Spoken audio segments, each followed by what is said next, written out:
நாங்க யூகே வந்து 4 வருஷம் ஆகுது. ஆனா இந்த மாதிரி வெயில் பார்த்ததே இல்ல. ரொம்ப வெக்கையா இருக்கு. ஹீட் வேவ் வார்னிங் குடுத்துருக்காங்க. யூசுவலா யூகே, யூரோப்ல சம்மர் சூப்பரா இருக்கும். எப்போடா சம்மர் ஸ்டார்ட் ஆகும் தான் இருப்பாங்க. ஆனா இந்த வருஷம் கொஞ்சம் ஓவரா தான் இருக்கு. பட் வெதர் எப்படி இருந்தா என்ன? காலையில டிஃபனுக்கு தோசை, வடை, சட்னி தான் செஞ்சேன். பையனுக்காக பாஸ்தா செய்யணும். 35 டிகிரி இருக்குன்னு சொல்றாங்க. என்னடா 35 டிகிரிக்கே ஹீட் வேவா நீங்க நினைக்கலாம்.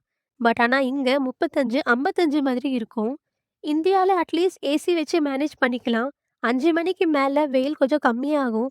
ஆனா இங்க 10 மணிக்கு மேல தான் சன்செட்டே ஆகும்.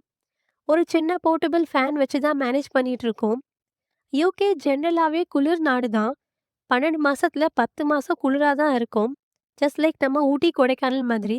அதனாலேயே இங்க ஏசி, சீலிங் ஃபேன்ஸ்லாம் ரொம்ப கம்மியா தான் பார்க்க முடியும்.